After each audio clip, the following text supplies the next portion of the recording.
This broadcast is inappropriate for all ages. Right here on hashtag WeAreMovieClub. It's time for Bad Movie Club. Salutations, I am Cameron and I am conversation ready. We're here today to talk about X-Men Origins Wolverine, the worst Deadpool movie that has been made. Granted, there's only been 3 of them, but all things considering, they did a pretty bad job. And they admitted as much because they were trying to do something new and different. Fucking do what the stories say in the comic, in the funny books, man. That's all I'm asking. That's all I'm asking. Put my comics on the screen so I don't have to read them. I can watch them. Oh, we'll never get that. We'll never get that because people are trying to make movies instead of comics and make screen comics, make watchable comics. Ugh. Okay, so this is a pretty painful movie. It is cool to see the original portrayal of Ryan Reynolds as Deadpool because he nails it, but then they kind of fuck over the character. And of course, it focuses on Wolverine instead, which is a huge mistake in a movie called X-Men Origins Wolverine. I'm just saying, like, they had so many other options to focus on. So, you know, you do what you can with what you can, I guess. And I don't know. It's just not a very enjoyable movie. They twisted a couple characters that just don't make any sense to me. Involving Gambit in this seems like a horrible decision, and especially at the point they were going to give him his own movie without doing the Mr. Sinister plot. Now, if they had done the Mr. Sinister plot from Gambit's perspective, that would have been cool. For those who don't know what the Mr. Sinister plot is, the X-Men were literally scheduled to be destroyed, wiped off the map of Marvel. Stan Lee or Jack Kirby or somebody who was writing them at the time decided that they hated the X-Men and that they were done with them, and it was time for new characters, and they couldn't get them time on the schedule while the X-Men still existed. So they created Gambit as a way to destroy the X-Men via Mr. Sinister. Or, I'm sorry, kill the X-Men through using Mr. Sinister via Gambit. And so, like, it was literally like somebody got a hold of it, like, when it was going to go to be publicized, and then called an audible, and they had to do like a 1-week rewrite or something like that. It was supposedly a very big moment in comic history. But we're here today to talk about this movie of questionable quality. Yeah, so let's go ahead and do it. Whereas this is going to be short because I really don't have a lot to say about this. Well, back in colonial times, Logan's sick. Dad gets killed. He gets his powers because that's how mutants get their powers. Typically, is through like an adrenaline or traumatic situation. He kills the guy. He and Creed run through the forest. Then time. Showing all the different wars and stuff. They're in some Mexican prison where Stryker finds them. They get a mission where they get to go kill a lot of people for a rock. If anybody knows anything about anything, this is adamantium, and there's only so much that they've been able to find on the planet. So everything that they are able to find, because so little people know about it, they managed to collect and put together into the Weapon X program, which includes Wolverine and Lady Deathstrike, but not Creed, Sabretooth, if you will, because he's the only one who wants it and won't get it. So they go to kill a lot of people. They do. They find the source of the rock. Then Stryker decides to kill everyone who is a witness to them being there ever, which includes the village of women and children, to include the warlord and all his subordinates, like the janitor, everybody. So Wolverine fucks off. And it's not like, in theory, it's not like they can kill him. So whatever. And then we go into the future again. And Creed finds the guy who has the electricity powers. Don't ask me to explain how his powers work. He can, through his mutant ability, manipulate things that work off electricity. End of story. And then supposedly Creed kills him. Now we find out later in the movie that he's actually extracting vials of DNA and such to compound into mutants later, because they're working on constructing mutants with specific powers so they can create super soldiers. The Weapon X program, the whole point of it is to create people as weapons to use for military strategic purposes. Or strategic military purposes. There you go. That's the wording. Logan's having nightmares. It's somewhere in Canada. Stryker finds Wolverine as a lumberjack, which is actually from the comics. There's this fucking stupid scene. It's supposed to be an establishing shot, but they don't really establish much. It ends up being a callback shot. It's two idiots who are sitting on a bridge, not even like on a road where you could drive around, but on a bridge blocking everything. And of course, because they're the type of people that would do that in the first place, they're the type of people that would fight about it. So Logan's trying to get them to move. They want to fight. The lady ends up calling them down with her powers, even though we're not supposed to know that yet, which is just a dumb way to do it. Dumb. They're going to bed. Stupid moon story. There's a lumber yard. Creed ends up finding the girl. Logan's girl. Logan's girl. I don't know if that's a song. It should be. Wolverine gets a funny feeling. I think he gets a whiff of Creed or something. But he finds the girl's car with the scratch marks. She ends up finding the girl's body. She's not actually dead somehow. Whether or not that's a surprise at this point, I can't remember. But we know that she's not going to be dead by having watched the movie. So, yay. So Wolverine finds Creed at a bar where he's asking the owner if he has insurance, which guy says no. They don't take it outside. Everyone else does. They fight. They wreck a bunch of stuff. They eventually do end up taking it outside. I think via a window or something. It's like a Wild West brawl in like 2000s Canada. It's ridiculous.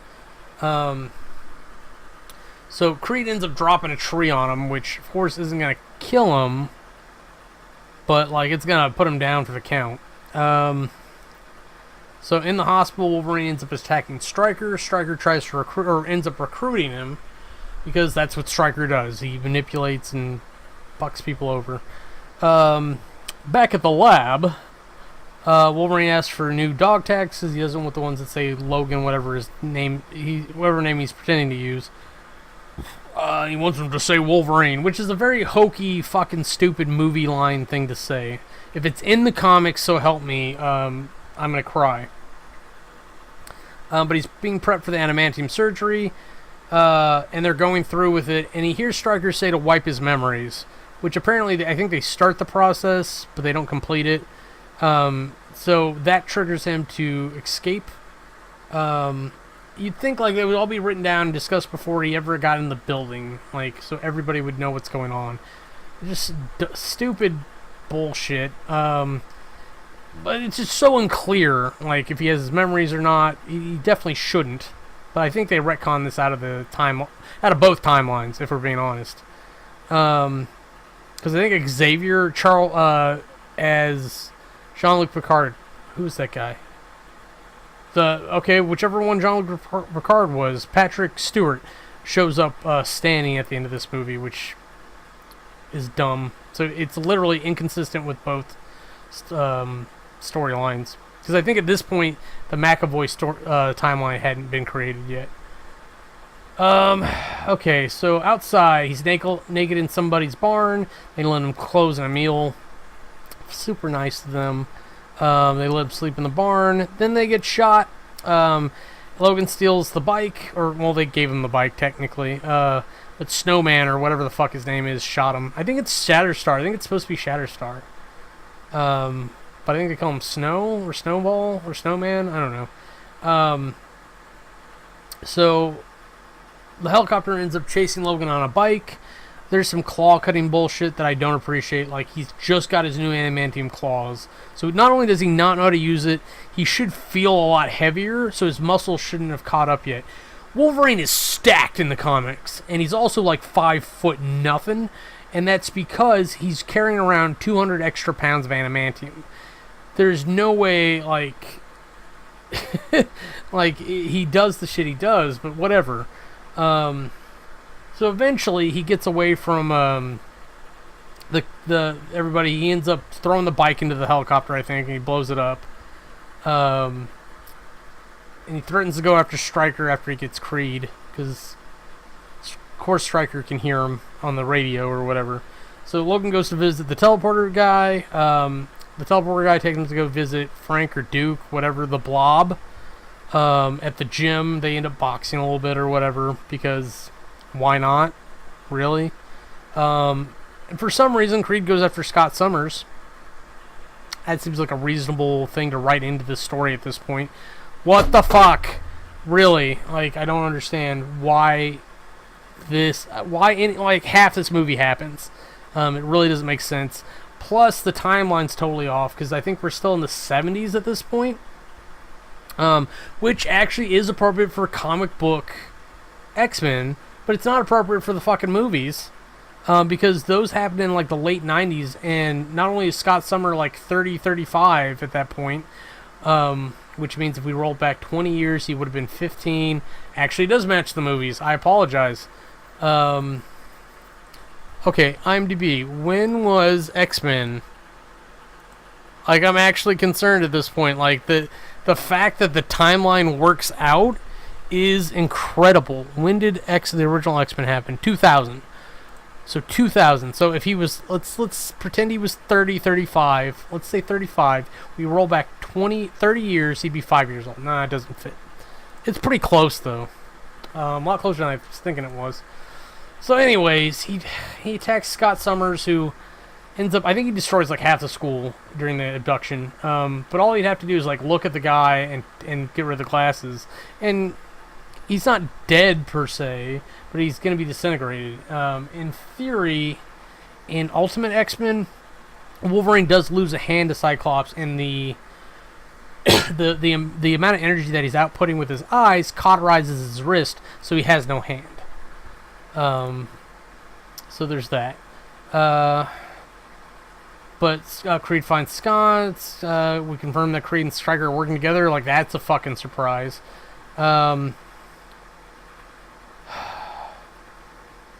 And you know what? I'm gonna recant this, but I'm gonna share the outrage I had. I have a lot of problems when people call things a thing that it isn't. So if I show you my cat and call it a dog, like, that triggers me a lot. It's like, I don't see your dog. You're talking about your cat? You seem retarded. That's exactly how you come off to me when you do that sort of thing. So this comes up a lot with stun gun and taser. A stun gun is a thing that you press against somebody and with a little button press, and it electrocutes them by closing a circuit, usually about that far away. A taser, which is an acronym with the last word being rifle, which just means that it shoots a projectile, is where you shoot barbs into somebody. So if it's not shooting barbs into somebody's skin, it's not a taser. But a lot of problems I have in movies is that they will misappropriate the gunfire sounds. Like in Big Trouble in Little China, this came up in a conversation on Rabbit/Camera while we were watching this. Big Trouble in Little China, they literally have a guy walking around with like a Magnum 357, and it's making like automatic magsec sounds, like Uzi sounds. Like, it's like literally like this. It's like click. It should be click boom, but it's click, brr, brr, and it's a 6-shot revolver. Oh my god, I'm having problems just talking about it. So I lost my mind a little bit when he puts a taser to his neck and then activates it. But it occurred to me, I think it was like 2 days ago from when this was actually recorded, because this is being pre-recorded much later than like we actually watched this. I was watching The Hangover, and they did it in there too, and then they loaded a cartridge. So I'm thinking you can have combinations. So less outrage, but it still looked really dumb. You could have just shot him from a little ways away instead of trying to sneak up to him. It seems weird. So back at the gym, Duke gives vague eventual information.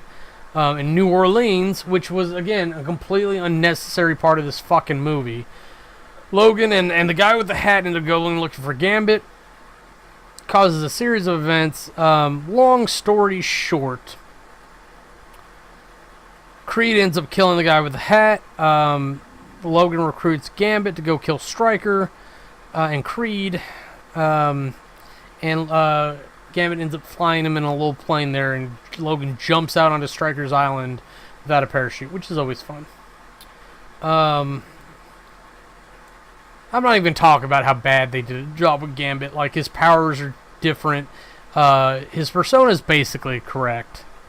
But just the fact that they changed his powers ever so slightly was odd. Because Gambit's power is to, like, imbue things with energy, which typically makes them explode. So he can, like, touch something, charge it up, and throw it, and it's like having infinite grenades, essentially. So in this, they did this weird thing where, like, he can charge things with energy and then manipulate them somewhat.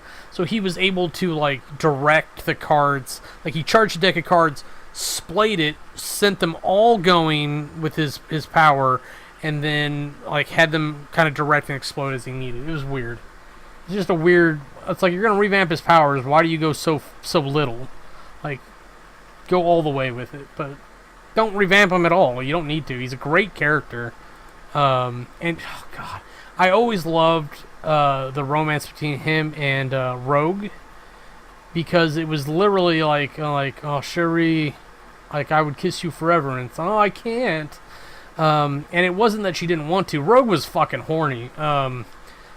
And as knowing a person or two that have gone through like a life of, like, not being touched when they were open to it, finally ending up in that position, they're definitely all about it. And I'm not saying that they're, maybe horny was the wrong word, but, like, Rogue wanted to be touched. That power is a nightmare of hers, because it's literally like anyone she touches, like, she drains and absorbs them into herself. Which makes her really crazy when she absorbs Deadpool. But that romance actually makes a little bit of sense, because he can't die. Which is, I think, kind of the angle they took with it in the first X-Men movie. I need to not go on this road. I'm going to end up talking about a whole other movie in the middle of this, because I'd rather talk about anything else. Okay, so on Stryker's Island, which sounds way too much like Riker's Island, which is where the raft is, which is a superhuman prison outside New York, because that's where most of the supervillainy happens in the Marvel Universe. So Stryker's working on Deadpool. Apparently he removed his eyelids and showed his mouth shut, because that makes him a better soldier. For someone who regenerates as their power, you'd think you wouldn't be able to do these things to him. Even like psychological torture, because then the brain would eventually repair. So, like, that's a fucked up situation once Deadpool comes out of it. But he ends up talking, or welcomes Logan. He ends up talking a lot, and then he reveals the girl. I can't remember her name. I don't know if I wrote it down. I don't care. It's the girl from Canada that Logan was in love with. It turns out she was manipulating him the whole time. They talk about something, probably what I just said. Logan walks out. The girl ends up pleading with Stryker. Creed shows up, pissed about Logan leaving, because he wanted his family back, essentially, I think is what he was trying to do. So, like, anyone who wouldn't join, he had to kill, so that he didn't have a broken family, so any of the family that's left was together. And he wants the adamantium that Wolverine got. That's always been a thing with Sabretooth. He was always jealous that Wolverine got the treatment. And he was supposed to go next, but because Wolverine destroys the facility, he can't get it. Now, that's bullshit. Oh my god, I got cat hair in my eye. Because Lady Deathstrike got the treatment later on. But at that point, I guess Creed was not part of the Weapon X program. Ugh.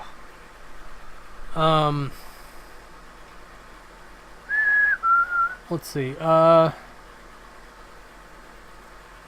She tries to run. Creed grabs her. She screams. Logan comes back. He fights Creed. Doesn't kill him. Or doesn't even try to kill him, rather.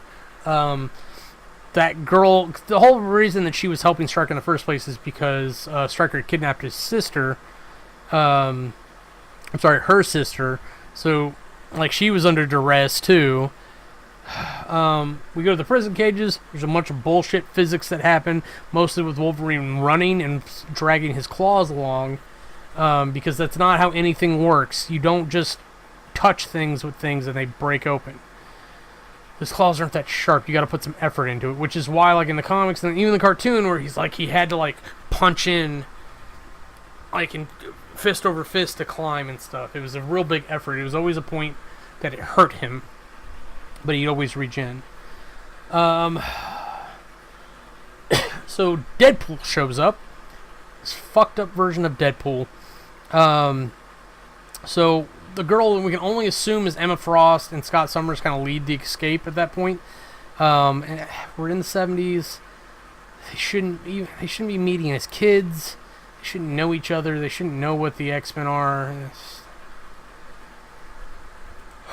Yeah, just blah. That's how I feel. That yawn was legitimately part of my emotional expression about this movie so far. So literally, like, Logan climbs a chimney like I was showing with the fist over fist.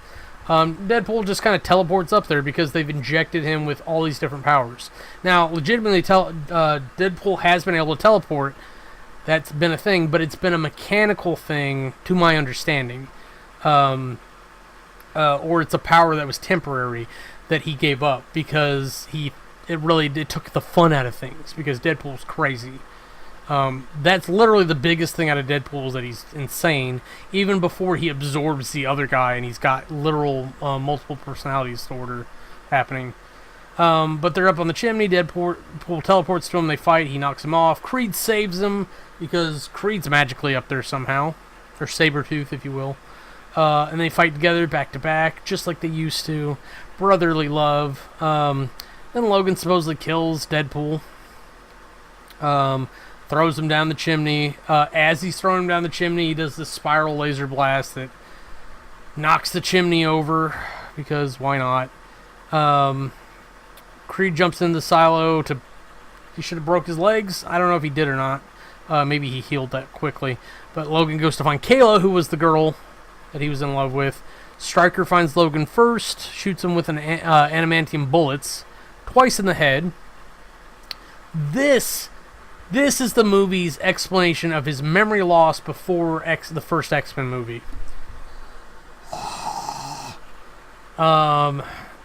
Really, just shoot me instead, honestly. Kayla manages to get her hand on Stryker. I think she took a bullet at some point. And she, instead of just having him kill himself, which, goddamn, you should have just done, it just makes more sense to kill villains. I have a general complaint about them killing villains off in the movies because I want the comics on screen. The comics, they wouldn't kill them to perpetuate the story. But as a movie, since they've decided to make a movie instead of a comic on screen, you kill the villain so that he doesn't come back. And you end up with a talent drought later on that you make new villains up. That's how movies work. And that's how comics work per se for a while, but like, oh, you're in prison, oh, you broke out. How many times did the Joker break out of Arkham Asylum? It's called renewable strategy. So she ends up telling him to walk a direction until he dies, essentially. And he gets far enough away from her, or somebody interrupts his process, because he literally walks until his feet are raw, and he's just walking down this road, and the soldiers recover him. Then Xavier comes for the children, which no one knew he was coming. So I don't know what the plan was, or what his plan was. He's like, where's the most creepy place I can stand? And then Logan wakes up and he can't remember shit. Gambit goes to get him. He doesn't remember Gambit. And then they find Kayla. And I honestly don't have any more notes after that point, so who the fuck cares what happens? Honestly, I don't give a shit how this movie ends. The point is that they wander off. I'm going to assume Kayla's dead, but in traditional comic book sense, she could come back at any moment because she was a Skrull all along. Who gives a fuck? Insert reason here. Horrible fucking approach to a movie. It was a good concept, but they executed it very poorly. I think the biggest problem was what they did to Deadpool. I think they really offended fans with that. And honestly, it wasn't a great execution on the writing process for Sabretooth and Logan. But Sabretooth is a hard fucking character to write, because they tried writing him more traditionally in the original X-Men movie. And what do you do with him? Oh, he growls. Oh, he's got shitty fingernails. Giving him all this narrative power was actually a really bold move. And it's the one out of anything in this movie I can actually get behind. Because it's hard to bring Creed to life. It really is. So I think they gave themselves a challenge to start with, and they made it worse in places, trying to be creative and make it their own. That's the problem with doing comic book movies, and I'm including Transformers and G.I. Joe in this. Don't make it your own. Do what exists, because that's why we liked it in the first place. This is not the time to shine and make it your own. Show that you can direct a given story. That's just my 2 bits, and I'll say it. I'll probably say it again at some point, because bad movie club, right, sweetie? You hate it too, don't you? I can see the hate in your eyes. Maybe it's just how you feel about me, stupid cat. But that's really it. Have a nice day from all of us here at Bad Movie Club. From #WeAreMovieClub. If you want to see anything else we're up to, go ahead and click the annotations and they'll take you to our other channels. Thanks for watching.